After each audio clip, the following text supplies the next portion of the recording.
Olá pessoal, tudo beleza? Enfim, vamos falar sobre o Debian. O videocast de hoje vai ser totalmente sobre o Debian. Se você quer conhecer um pouco mais sobre o projeto Debian, eu peço que vocês deem uma olhada, ou melhor, uma ouvida no Opencast que a gente fez com o pessoal do Debian. Lá eles explicam mais sobre o projeto, um pouco mais sobre a distribuição, como tudo funciona.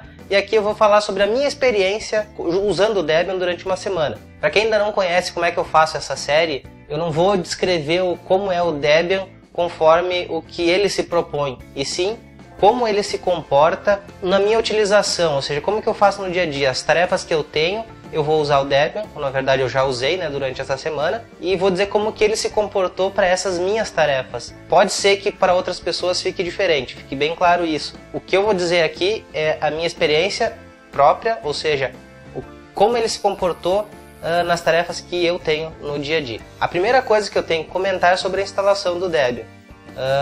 Ele não tem a melhor instalação das distribuições Linux que estão aí pelo mercado, mas ele também não tem das piores. Eu achei ela um pouco confusa, mas não tão confusa quanto o do Fedora, por exemplo, mas também não chega muito perto da instalação do Ubuntu. Durante o primeiro dia, eu utilizei o sistema como ele veio, logicamente instalando alguns programas que eu necessitava para poder trabalhar, como o VirtualBox, o IceDove, que seria o equivalente ao Thunderbird, o Iceweasel já estava, que é o equivalente ao Firefox. Tem o porquê que tem essa mudança de nome tá no Opencast, que vocês podem ouvir. A versão do GNOME que está instalado nele por padrão é a 3.4, e isso é um ponto negativíssimo para mim, porque o GNOME 3.4 ele tem um sistema de notificação que à primeira vista parece ser muito interessante, mas para um uso, por exemplo, que eu atendo o telefone várias vezes, tiro o olho do monitor, eu não estou toda hora olhando para o monitor, as notificações elas aparecem e logo após elas desaparecem e não ficam em lugar nenhum, não fica claro em lugar nenhum como eu faço para acessar esse tipo de informação. Às vezes acontece que uma pessoa ou um e-mail chegou para mim e eu não fico sabendo, a não ser que por acaso eu tenha curiosidade de consultar a área de notificação. Ela fica escondida.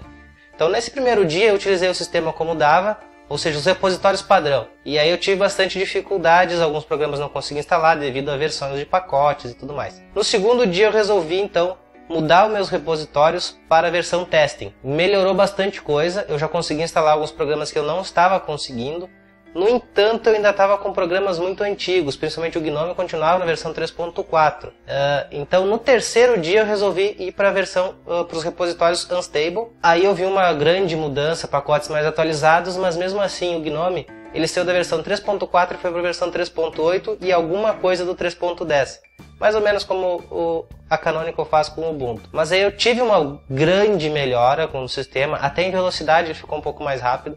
Não tive problema de instabilidade, embora seja um repositório instável, eu não tive nenhum problema desse tipo. O único problema que eu tive é com o terminal, que eu tinha configurado um sistema de cores, um padrão de cores de um jeito. Quando eu fiz a mudança do 3.4 então para o 3.8 o terminal, ou melhor, o emulador de terminal perdeu essas configurações e voltou para o padrão, eu tive que refazer, mas nada crítico no sistema. Algumas coisas, como eu já estava esperando, não foram tão simples de trabalhar, adicionar alguns repositórios, fazer algumas configurações no sistema. Como foi dito pelo pessoal do Debian no Opencast, o sistema fica na sua mão. Você pode fazer o que bem entender com ele, mas fica bem no seu controle. O sistema não oferece muitas facilidades para você. Isso é um ponto positivo do Debian, ao mesmo tempo que é um ponto negativo dele. Porque se você é um entusiasta, se você é uma pessoa até mais experiente, você consegue se virar. Eu consegui me virar durante essa semana tranquilamente, com algum trabalho para poder fazer algumas coisas funcionar do jeito que eu queria, mas foi possível trabalhar. No entanto, eu não recomendo para as pessoas que precisam de um sistema funcionando rapidamente, que é até o caso que eu mais preciso, e até isso me levou a uma decisão agora, que esse é o último videocast que eu faço dessa maneira. É a última vez que eu utilizo uma distribuição durante uma semana, é muito trabalho para pouco tempo.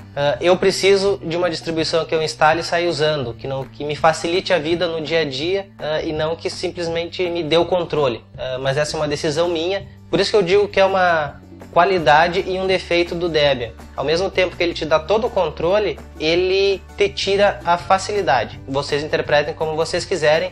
O sistema é bom, o sistema funciona, ele atende a todas as necessidades. Velocidade é muito boa. Na mesma máquina que eu testei até hoje, Ubuntu que eu testei, Elementary, Fedora e Debian. O único que não se saiu bem foi o Elementary, o resto todos se saíram muito bem. O Debian da mesma maneira, reconhecendo todo o hardware, funcionando perfeitamente. Quando eu precisei de alguma ajuda, eu consegui, tranquilo.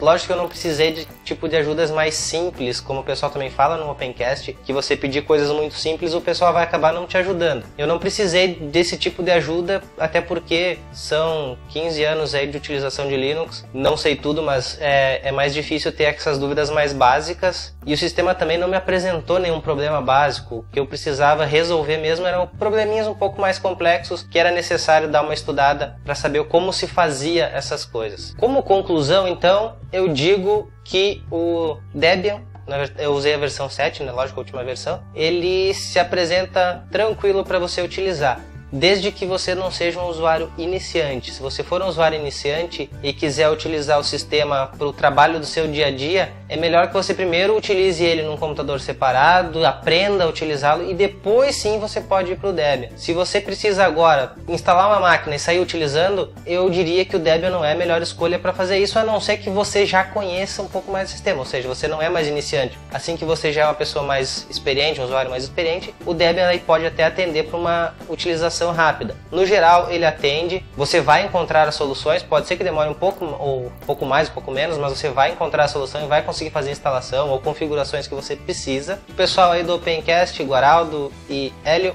gostei do sistema, mas não me convenceu. Como eu disse antes, eu preciso do sistema que eu instale e use. No entanto, como uma segunda máquina ou até mesmo um servidor, o Debian é uma boa opção e quem sabe até opte por ele nesse tipo de necessidade. Então é isso aí, pessoal, o videocast fica por aqui. Não esquece de curtir o vídeo, se inscrever no canal, se inscrever nas nossas redes sociais. Tá tudo disponível em link aí, ou no site ou no YouTube.